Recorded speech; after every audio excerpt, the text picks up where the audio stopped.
बिस्मिल्लाहिर्रहमानिर्रहीम। रब्बि इश्रह ली सदरी व यस्सिर ली अमरी वहलुल उक़दतम मिन लिसानी यफ़क़हू क़ौली या मुक़ल्लिबुल क़ुलूबि सब्बित क़ल्बी अला दीनिक। अस्सलामु अलैकुम व रहमतुल्लाहि व बरकातुहू। उम्मीद करता हूँ आप तमाम लोग खैर आफियत से होंगे। हमने कल की क्लास में डिबेंचर्स के बारे में पढ़ा और बताया कि डिबेंचर्स को इशू करते हुए उसकी अकाउंटिंग कैसे की जाती है। आज हमारी कोशिश ये है कि डिबेंचर्स अगर आप घर से करके आए हैं उसे चेक कर लूं, और चेक करने के बाद अगर हमारे पास टाइम बचता है तो थोड़ा सा आपको नए चैप्टर के बारे में, एसएलओ वही रहेगा, एसएलओ चेंज नहीं होगा, लेकिन बुक का चैप्टर चेंज हो जाएगा। Disposal of net income, reserves end funds के बारे में थोड़ा सा आज पढ़ा दूं, कोशिश ये होगी मेरी। उम्मीद करता हूँ आप लोगों को आवाज़ आ रही होगी। वालेकुम अस्सलाम, जीते रहिए तमाम लोग। वालेकुम अस्सलाम प्यारे बच्चों, जीते रहिए। थोड़ी सी तबीयत नासाज होने की वजह से आवाज़ ख़राब है। उम्मीद करता हूँ आपको आवाज़ आ रही होगी और आप समझ भी रहे होंगे अल्लाह के हुक्म से।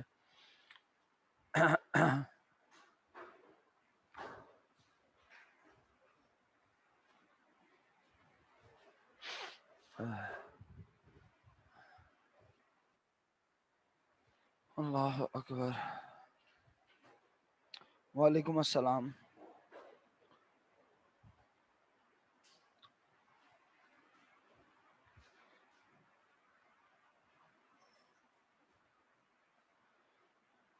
आप और इतनी दूर जाके बैठ गए, मुझे और ज़ोर से बोलना पड़ेगा। शफात इधर आओ, आगे इस सीट पे आ जाओ।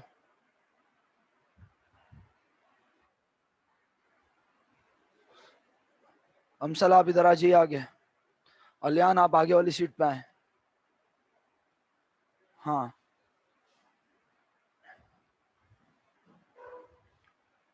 इस सीट पे बैठ जाए। मेरे यूनिट के बाद फिर कहीं भी बैठ जाइएगा, मुझे कोई प्रॉब्लम नहीं है। अभी फ़िलहाल यहाँ बैठ जाएं ताकि मेरी आवाज़ आपको आ सके, वरना मेरी आवाज़ आज ख़राब है तो आपको मुश्किल होगी सुनने में, फिर आपको आना फ़ायदेमंद नहीं होगा। अच्छा, तो बच्चों पहला काम हम ये करना चाहते हैं कि अगर आपने डिबेंचर्स की फर्दर एंट्रीज बनाई हैं और सवालात की, तो वो डिस्कस कर लेते हैं, दो चार लोगों से पूछ लेते हैं। हाँ,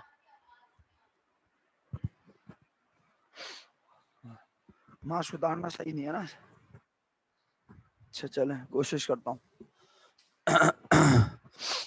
अब आवाज़ आ रही है? मास्क उतारना इस वक्त सही नहीं है ना, क्योंकि मेरी तबीयत सही नहीं है तो मैं मास्क उतारना नहीं चाह रहा। बहरहाल चलें, मैं कोशिश करता हूँ कि दूर से बात करूँ।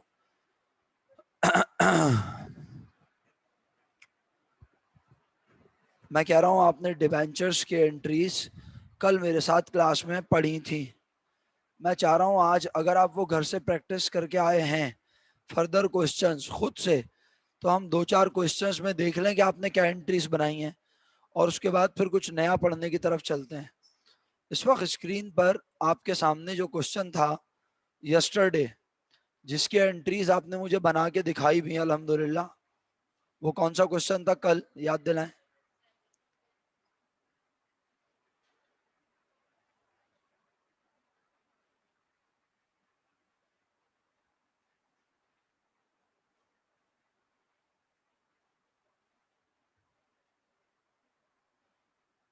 क्वेश्चन नंबर 7 में आप एंट्रीज बना के मुझे दिखा चुके हैं।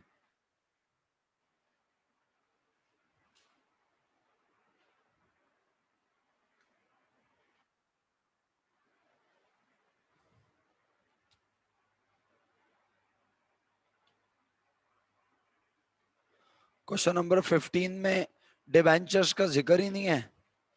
क्वेश्चन नंबर 16 एक पॉइंट है इसमें, पॉइंट नंबर 5, अगर आपने इसकी एंट्री बनाई, हाँ जी, पॉइंट नंबर 5 की एंट्री अगर आपने बनाई हुई है तो अच्छी बात, नहीं बनाई हुई तो जल्दी से बना दें और मुझे बताएं क्या एंट्री बननी चाहिए फौरन, क्योंकि मेरा जाती ख्याल है कि घर से कोई भी एंट्रीज बना के नहीं आया होगा। आपको ये लगा होगा कि सर ने कोई होमवर्क नहीं दिया, वैसे मैंने कल कोई होमवर्क दिया था? डिबेंचर्स के एंट्रीज बनानी थी, बोला था। तो वही मैं अर्ज कर रहा हूँ अभी। आज इतने सारे लोग नजर आ रहे हैं, क्या आप एंट्रीज बना के आए? कितने लोगों ने बनाई हुई हैं?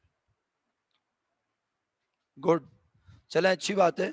जिन्होंने नहीं बनाई हुई वो जल्दी से बनाएं, 1 से 2 मिनट में। फिर मैं इतनी देर में किसी से भी पूछ लूंगा कि आपने क्या एंट्री बनाई। करीब एंट्री बनाई हुई है? अच्छा, अभी पूछते हैं, रुक जाओ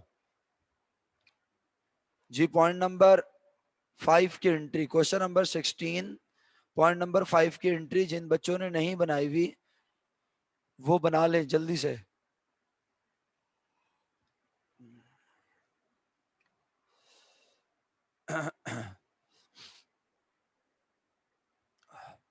पॉइंट नंबर 5,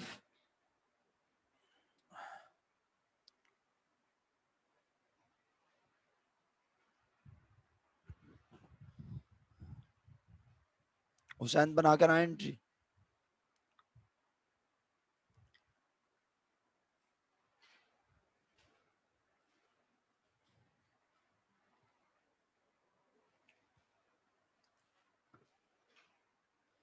हसन अहमद जाहिद साहब, आपने एंट्री बनाई हुई है सर?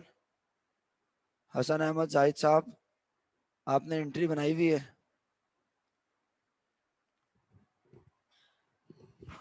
बना लें अगर बना सकते हैं जल्दी से।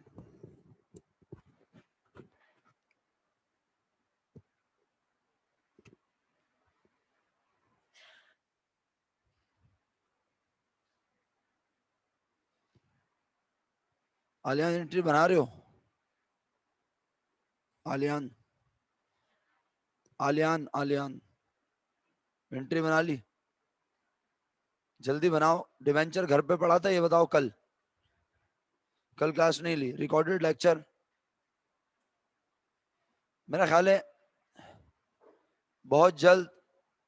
बार बार मैं सोचता हूँ लेकिन फिर मैं ख्याल करता हूँ उन पढ़े लिखे लोगों का जो किसी मजबूरी की वजह से क्लास ना ले पाए, वो रिकॉर्डेड लेक्चर देख के थोड़ा बहुत पढ़ लेते हैं। वैसे तो आप एक दूसरे से पूछ के भी पढ़ लेते हैं।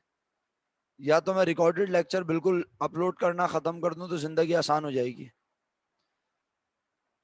मेरी भी जिंदगी आसान हो जाएगी। यहाँ से क्लास से निकलो, रिकॉर्डेड लेक्चर अपलोड करना और फलाना ढिमकाना, 25,000 काम। इससे बेहतर है कि बस अपना दूसरे काम करें।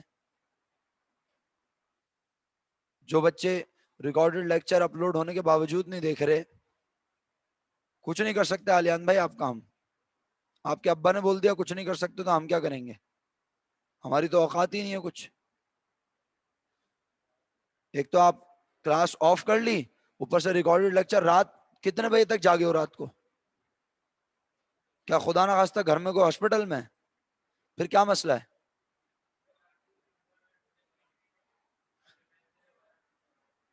तो भाई पढ़ तो लेते यार कुछ, रिकॉर्डेड लेक्चर तो देख लेते कम से कम पूरा। गलत बात है ना ये तुम्हारी। क्या बोलूं मैं तुम लोगों को, एहसास ही नहीं है तुम्हें।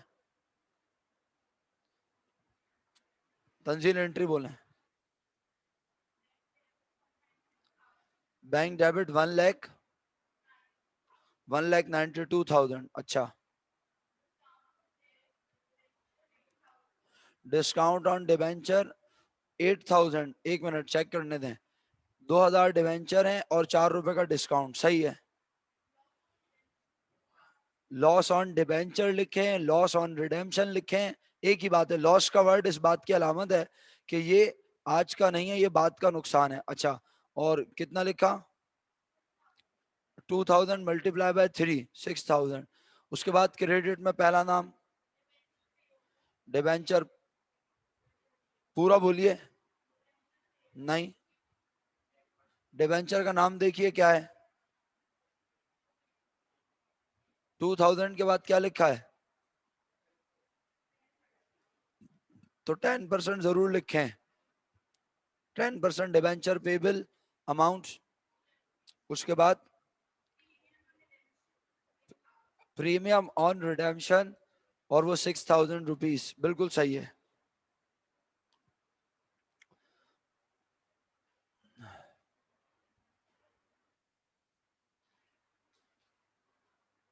Question number 17, question number 13,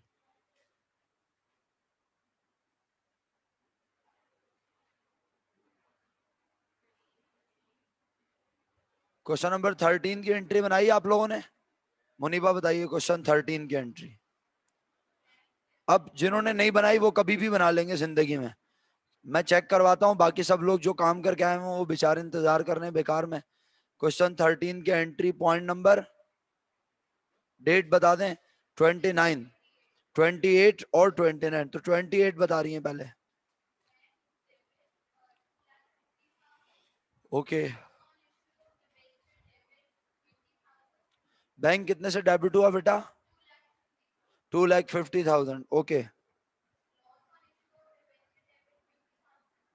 20,000 amount की कंपटीशन क्या है? 2,500 मल्टीप्लाई बाय 8। क्या जवाब बना? 20,000। उसके बाद 8% डिवेंचर पेबल 2,50,000 और okay 29 Anmol, bank debit 3,15,000, discount on debenture 25,000, 35। Okay, उसके बाद लॉस ऑन रिडेम्पशन 28,000, 38,500। 3,500 को 11 से मल्टीप्लाई किया है। Okay, 11% debenture payable 3,50,000। Okay,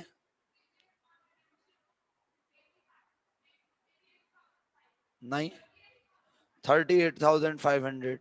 premium on redemption 38,500 rupees. मैं आपका बहुत बहुत शुक्रगुजार हूँ जो बच्चे मुझे एंट्रीज लिख के भेज रहे हैं। बेटा अगर आवाज बिल्कुल ना आए तो फिर बताइएगा, मैं फिर, वैसे तो माइक मैंने लगाया हुआ है जो वो मुस्तकिल उससे आवाज आती रहेगी इंशाल्लाह, उसकी बैटरी देर तक चलती है, परेशानी की कोई बात नहीं है। जिनके पास आवाज कट हो रही है वो रीज्वाइन कर लें क्लास को, ठीक है?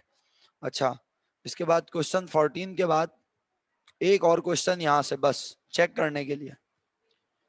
अब जो लोग नहीं बना पा रहे हैं ना हमारे साथ, रिकॉर्डेड लेक्चर है ना, इसीलिए तो है, वो जाके देखें उसे। हाँ, क्लास में भी पढ़ाऊं और अलग से बिठा के भी पढ़ाऊं। 18 में है केस 3, क्वेश्चन 18 केस 3। ये तो ऐसा लग रहा है देखा देखा सा केस है ना? कुछ डिफरेंट वैल्यू होती है तो मजा आता है देखने में।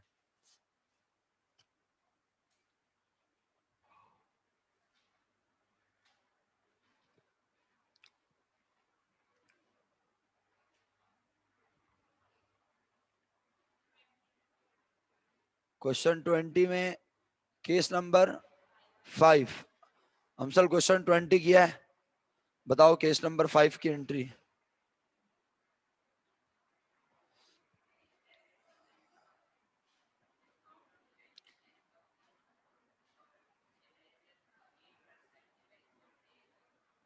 अच्छा, अगर कैश डेबिट कर दें तो गुनाह है क्या? इसमें कोई बड़ी बात नहीं है, इसलिए मैं आपको गलत नहीं कह रहा। आपने बैंक डेबिट किया हुआ है, नो प्रॉब्लम। अगर आप कैश लिखेंगे तो भी सही है। बहरहाल, बैंक या कैश डेबिट, अमाउंट आपने बोली 95, 1,90,000, और फिर आपने डिस्काउंट ऑन डिवेंचर कहा 10,000 और 8% डिवेंचर पेबल 2,00,000 रुपीज। अशकान सेकेंड एंट्री बनाई है? नहीं, आपने भी इसका मतलब लेक्चर नहीं देखा कल का।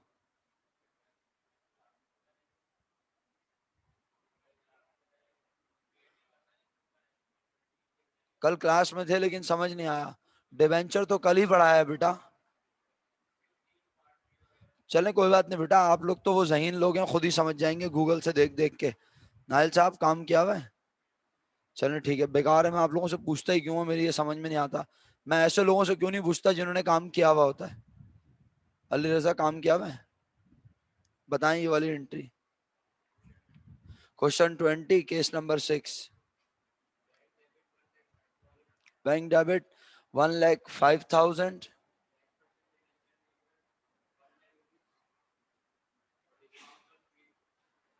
सोच लो, बैंक डेबिट 1 लाख रुपीस, फिर तो एंट्री बैलेंस होगी। बैंक 1,05,000 से हुआ है, हाँ सही है, सही है, सही है। मैं समझ रहा था रिडेम्पशन पे हैं पैसे। 1,000 डिवेंचर इशू किए 100 रुपए वाले, 105 रुपए में। दोबारा बोलो entry, bank debit 1,05,000, 10% debenture payable 1 lakh rupees, और प्रीमियम ऑन डिवेंचर 5,000। ओके जी बेटा। प्रीमियम ऑन डिवेंचर जो है वो शेयर होल्डर्स के लिए फायदा है, और premium on redemption long term liability है, 10-15 साल के बाद अदा करनी है। अच्छा जी, अब क्या करूं मैं, अब आपको मैं शीट चेंज करूं। जी बेटा, अभी बता देते हैं, अच्छा हुआ आपने पूछ लिया।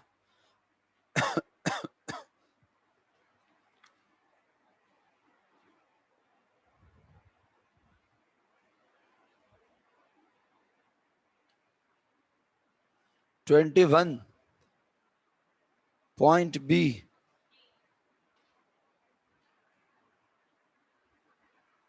ये वाला।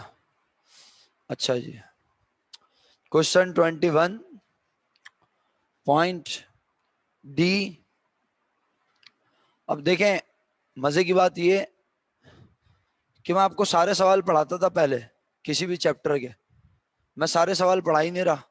रीजन, एमसीक्यू बेस्ड तैयारी करनी है, और अगर आप सवालों में उलझे रहेंगे, एक ही जैसा सवाल बार बार करते रहेंगे, तो कोई फायदा ही नहीं है। मैंने आपसे बोला कि आप एमसीक्यूज बिल्ड करें, एमसीक्यूज डेवलप करें, सोचें, और उसका बेहतरीन तरीका है कि आप अपने सामने एसएलओ रखें और उससे बनाएं।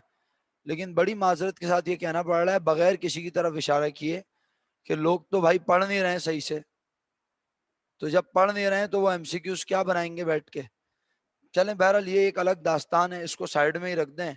और काम की बात यह है कि ये जो पॉइंट मुझे पॉइंट आउट किया गया है कि सर ये बताएं, ये अगले चैप्टर में जरूर आता, और ऐसा नहीं है कि ये मेरी नॉलेज में नहीं है। लेकिन जब स्टूडेंट एक बार पूछ रहे तो फिर मैं कोशिश जरूर करता हूं कि उसे पहले ही समझा दूं अगर वो सवाल कर रहा है। Decided to capitalise against retain earning, मेरा जाती ख्याल है कि रिटेन अर्निंग का वर्ड देखकर तो आपको ये अंदाजा हो रहा होगा कि सर ने कहा है कि जो अगला एसएलओ हम, यानी अगला जो पार्ट हम पढ़ेंगे, जो अगला चैप्टर जैसे कि मैं आज से शुरू करने का इरादा रखता हूं, उसमें रिटेन अर्निंग का ही जिक्र है। और आप याद करें, मैंने यस्टरडे, हाँ यस्टरडे ही तो मैंने आपको रिटेन अर्निंग के बारे में बताया है शायद, फ्राइडे को बताया था, नहीं सैटरडे को बताया था, कि रिटेन अर्निंग अकाउंट एक ऐसा अकाउंट है जिसमें कंपनी अपना प्रॉफिट रखती है, और उसमें से कैश डिविडेंड, स्टॉक डिविडेंड, और मुख्तलिफ तरह के रिजर्व्स बनाती है। रिजर्व के बारे में मैंने कोई बात नहीं की अभी तक, सिर्फ बात की थी कैश डिविडेंड और स्टॉक डिविडेंड के बारे में। तो अभी एक सवाल यहाँ पर, एक पॉइंट बताया गया, पॉइंट डी। अगर आप इसके एंट्री अभी बनाना चाहते हैं जरूर बनाइए, मैं कोशिश कर सकता हूं और आप भी कोशिश कर सकते हैं अपने एंड से समझने की। डिसाइडेड टू कैपिटलाइज, अब कैपिटलाइज का मतलब यहां पर क्या है कि हम कैपिटल की नेचर के मुताबिक किसी चीज को कैपिटलाइज कर रहे हैं, और किस चीज को कर रहे हैं, तो आगे कह रहे हैं decided to capitalise against retain earning. वो जो रिटेन अर्निंग में आपके पास पैसे पड़े हुए होते हैं, आपने फैसला किया कि उसे कैपिटलाइज करें। किस तरह कैपिटलाइज कर सकते हैं सर, और कैपिटलाइज का मतलब क्या है यहाँ पर। बात यह है कि जो पैसा शेयर होल्डर्स का है, पहले तो ये डिसाइड करो रिटेन अर्निंग में पैसा किसका पड़ा है, शेयर होल्डर्स में पैसे किसके पड़े हैं, नहीं पता बेचारों को। रिटेन अर्निंग अकाउंट में शेयर होल्डर्स का, मैंने स्टेटमेंट गलत दिया, रिटेन अर्निंग में पैसे शेयर होल्डर्स के पड़े हुए हैं। कौन से पैसे पड़े हुए हैं, जो उनसे लिए हैं, बल्कि जो कंपनी ने किसी पर्टिकुलर ईयर में या पिछले 5-10 सालों में कमाया है, उस पैसे को कहाँ रखा हुआ है।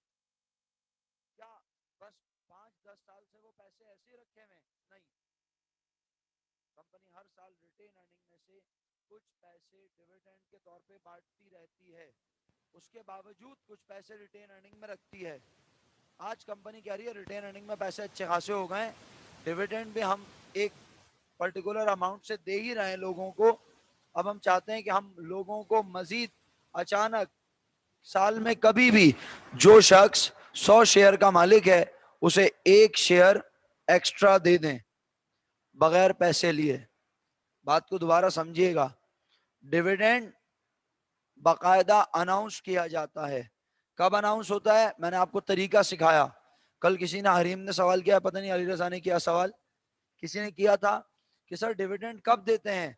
मैंने कहा वैसे तो ईयर एंड पे देते हैं, क्वार्टरली भी दे सकते हैं, सेमी एनुअली भी दे सकते हैं, लेकिन ये जो कैपिटलाइज करने का चक्कर है इसका मतलब ये होता है कि हम रिटेन अर्निंग में पड़ी हुई अमाउंट को मालिकान में बांट सकते हैं कैश की शक्ल में, लेकिन कैश है कंपनी के पास कम। तो कंपनी कहती है लोगों को मजीद शेयर्स का क्या बना दें मालिक, शेयर इशू कर दें आवाम को, लेकिन उनसे पैसे ना लें। कौन सी आवाम? जनरल पब्लिक की बात हो रही है? नहीं, अब जनरल पब्लिक थोड़ी है, अब वो लोग जो कंपनी के ऑलरेडी हैं क्या मालिक, उन्हें मजीद शेयर का मालिक बना दिया जाए। तो वो एक अलग दास्तान है कि किस तरह से किसको कितने शेयर दिए जाते हैं। फिलहाल आपको वो क्वेश्चन में कहेगा क्या, आइए देखते हैं। 4 लाख रुपीस। अच्छा बेटा रुक जाओ 1 मिनट, आवाज नहीं आ रही। हेलो,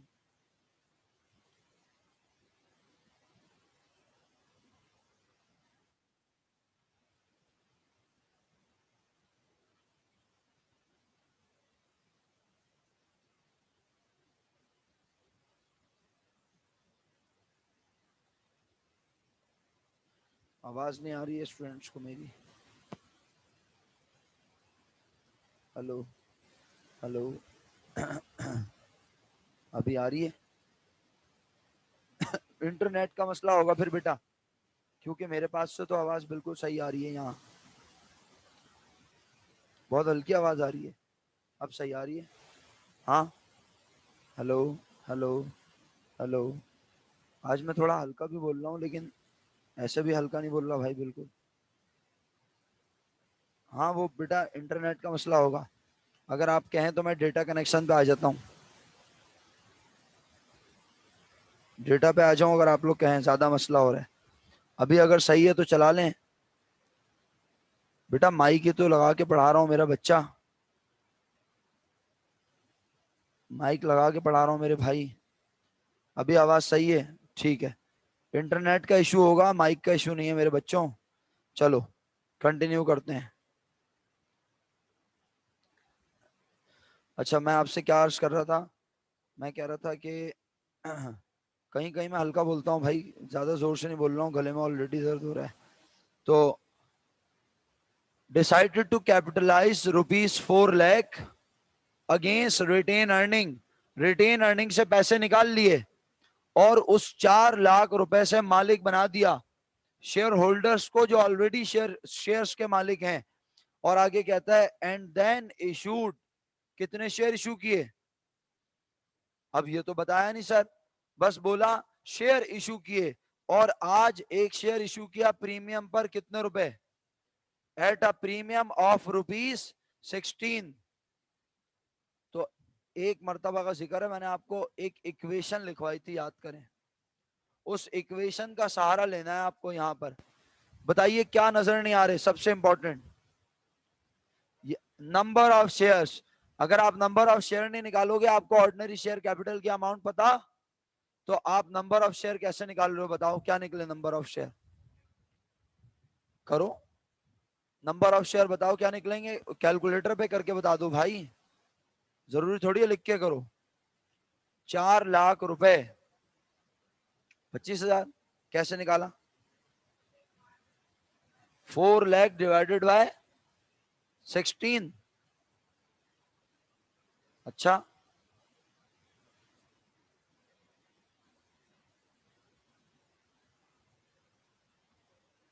हाँ, मैं भी वही सोच रहा हूँ, अंग्रेजी में तो ये 26 ही बनना चाहिए, लेकिन पता नहीं क्यों 16 समझ रहे हैं ये लोग। And then issued share at ₹16 each थोड़ी लिखा हुआ है, and then share issued and then issued shares at premium of ₹16। इसका मतलब है कि एक शेयर पर प्रीमियम 16 रुपए का है। जी कुछ कह रही हैं? अच्छा पॉइंट्स में आ रहा है, तो इसका मतलब है फिर ये गलत लिखा हुआ है। इस क्वेश्चन की लाइन में से आप प्रीमियम के वर्ड को कट कर दें, क्वेश्चन में से प्रीमियम वाले वर्ड को कट कर दें, उस पर छोटा सा क्रॉस बना दें। क्वेश्चन में जहां बुक नहीं लेकर आए हो,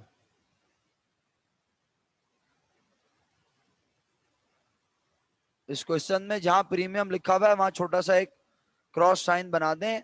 इसका मतलब है प्रीमियम नहीं है। बस अब इस जुमले को यूं पढ़ा जाएगा, and then shares issued shares at premium of of ₹6। Premium का वर्ड नहीं पढ़ेंगे, and then issued shares of ₹16 या एट ₹16। तो अब हम कहेंगे इसका मतलब है 10 रुपए वाला शेयर 16 रुपए में कह के दिया, 6 रुपए प्रीमियम है, 16 रुपए प्रीमियम नहीं है, वरना शेयर्स पॉइंट में आ रहे हैं। ठीक है, तो इसका मतलब आपने 4 लाख को 16 से डिवाइड किया, नंबर ऑफ शेयर निकले 25,000। अब एंट्री समाप्त फरमाए। आपने शेयर इशू करना सीखे बहुत सारे मामलात में, मसलन आपको पैसों की जरूरत थी, आपने शेयर इशू किए। आप फर्नीचर खरीद रहे थे, आपने शेयर इशू किए। आप चलता हुआ बिजनेस खरीद रहे थे। चलता हुआ बिजनेस हमने कब खरीदा था? फ्राइडे को खरीदा था अगर मैं गलत ना हूं। वो नवीद कंपनी और इस तरह करके कुछ था, जो लोग मौजूद थे शायद उन्हें याद हो। क्वेश्चन 26 था या पता नहीं कौन सा सवाल था, जिसमें हमने एक रनिंग बिजनेस को परचेज किया था, उसकी लाइबिलिटीज को भी एक्सेप्ट किया था। अच्छा, फिर हमने शेयर इशू करना सीखे इन सेटलमेंट ऑफ डिबेंचर्स, यानी डिबेंचर्स को पे करना है और हमारे पास पैसे नहीं है। जो लोग कंपनी को कर्जा देके बैठे हुए थे, हमने कहा भाई ऐसा है, हम आपका कर्जा नहीं दे सकते, आप कंपनी के शेयर्स लो और कंपनी में क्या बन जाओ? मालिक। सर वो तो कर्जदार थे, आप उन्हें मालिक बना रहे हैं। भाई उनके पास चॉइस है, वो शेयर लेके मार्केट में बेच दें और बदले में अपने पैसे ले लें। हम डायरेक्ट शेयर्स अवाम को नहीं दे सकते, हमने उन्हें शेयर दे दिए। सही, तो डिबेंचर्स को सेटल करने के लिए भी हमने शेयर इशू करना सीखे। अभी फिलहाल यहां पर आज हम मालिकान को बोनस शेयर दे रहे हैं एक तरीके से। यहां पे बोनस शेयर कहीं नहीं लिखा, मैं आपको समझा रहा हूं। रिटेन अर्निंग में जो कुछ पड़ा है, रिटेन अर्निंग में जो कुछ पड़ा है वो किसका है? फिर सो गए बेचारे। शेयर होल्डर्स का है, मालिकान का है। तो मालिकान में 4 लाख रुपए बांटे जा रहे हैं। और किस तरह से बांटे जा रहे हैं? उन्हें शेयर दिए जा रहे हैं। कितने शेयर? 25,000। बहुत बहुत शुक्रिया आप लोगों का। तो आप बच्चों ने एंट्री बनाई, रिटेन्ड अर्निंग डेबिट। एंट्री बना लें अगर बनाना चाह रहे हैं। Retained earning debit 4 lakh rupees.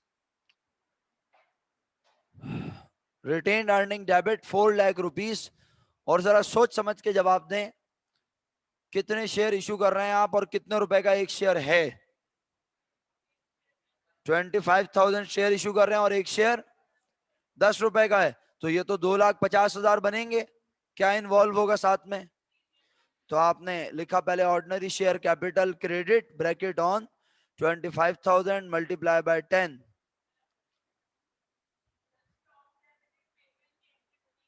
नहीं, डायरेक्ट इशू कर रहे हैं आप, अनाउंस नहीं कर रहे, आप डायरेक्ट इशू कर रहे हैं।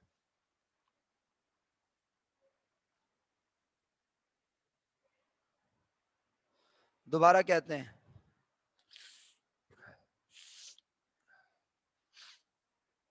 आपने एंट्री बनाई, क्या बनाई?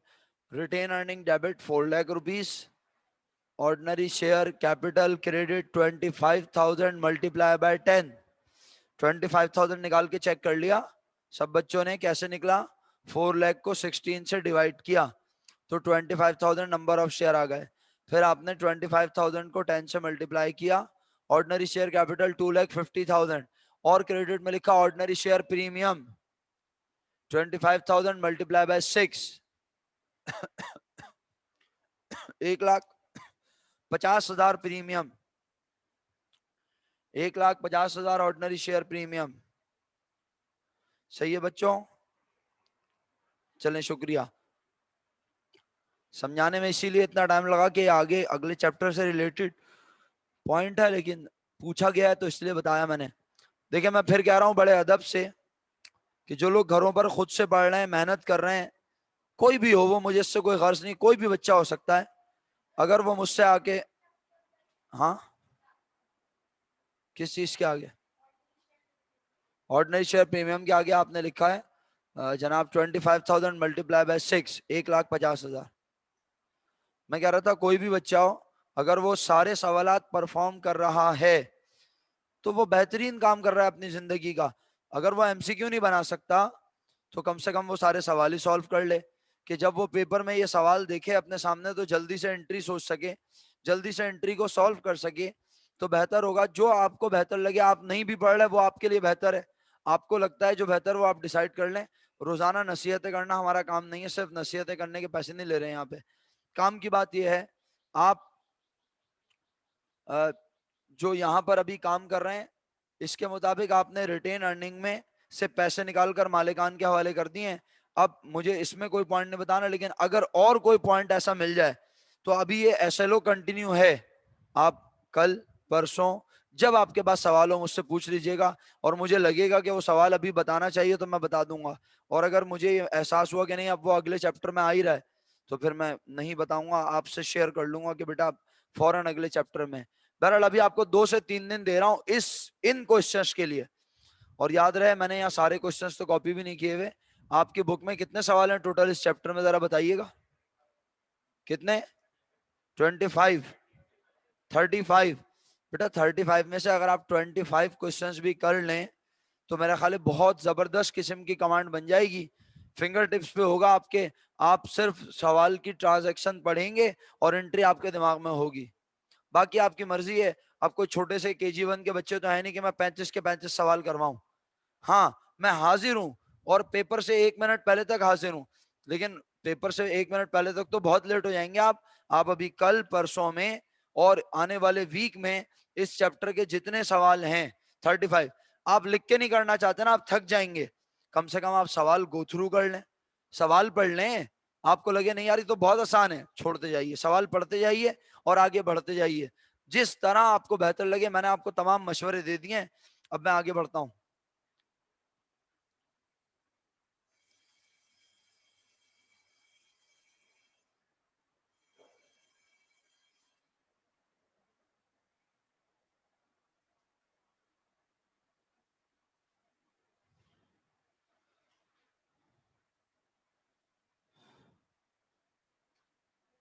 अल्लाह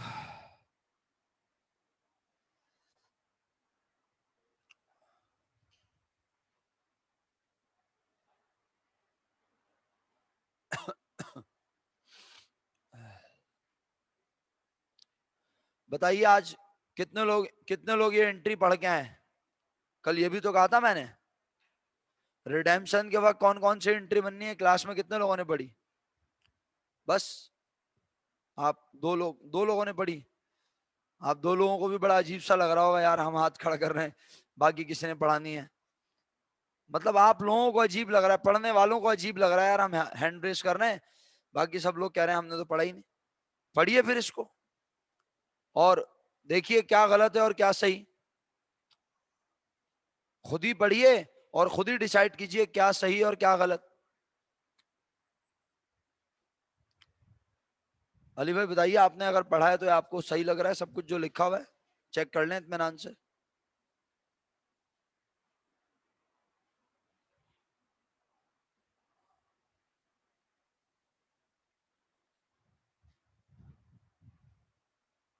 एहसन भाई समझाएंगे ये पहला वाला पॉइंट? कम से कम मुझे समझा दें, मुझे नहीं समझा सकते तो पूरी क्लास को समझा दें, एक्सप्लेन कर दें, समझाएं नहीं तो अपनी अकल के मुताबिक आपको क्या लगता है।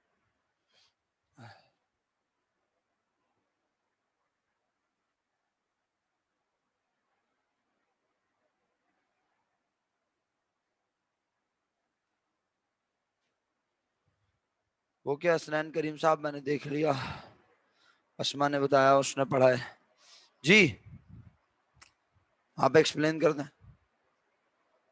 कुछ और बता रहे हैं, हम जो पूछ रहे हैं वो बताना नहीं चाहते आप। ओके, और शाबाश।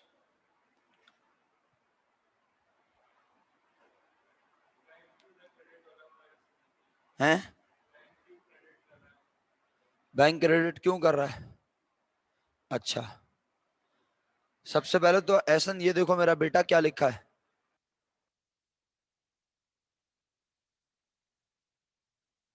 नजर आया क्या लिखा है? क्या लिखा है? एंट्रीज फॉर रिडेम्पशन का मतलब क्या होता है? रीपे करना, रीपेमेंट। सही है। तो मेरा खाली ये वर्ड की वजह से फौरन तुम्हें समझ आ गया कि बैंक क्रेडिट। अच्छा, अब ये केस क्या लिखा हुआ है?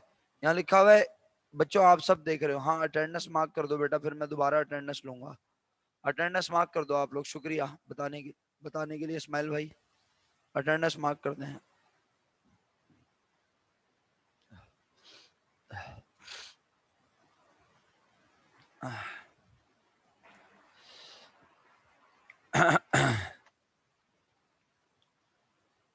इशूड एट पार,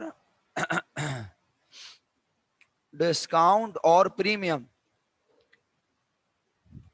जब आपने डिबेंचर इशू किया तो आपने डिबेंचर को इशू किया पार वैल्यू पर, 100 रुपए की चीज को 100 रुपए का दिया, 100 से ज्यादा का दिया या 100 से, यार ज्यादा का दिया कम का दिया, 100 की चीज 100 में दी, जो फायदा जो नुकसान जो डिस्काउंट जो प्रीमियम हुआ कब हुआ? बोल ही नहीं रहे आप। इश्यूएंस के वक्त।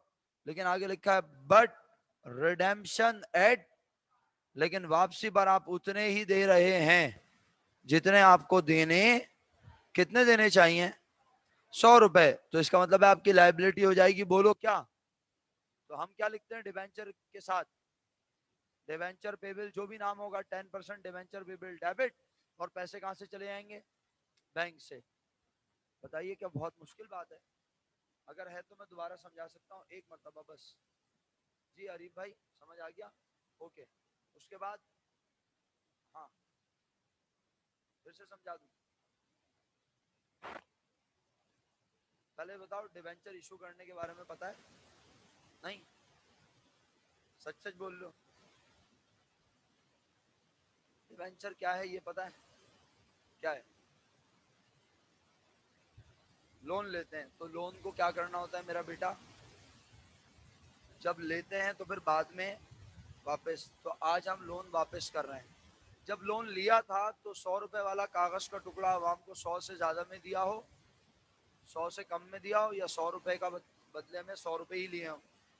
लेकिन बट रिडेम्पशन, बट वापसी पे बोला था, वापसी एट पार, पार वैल्यू ही वापस करेंगे। पार का मतलब 100 रुपए। सही है।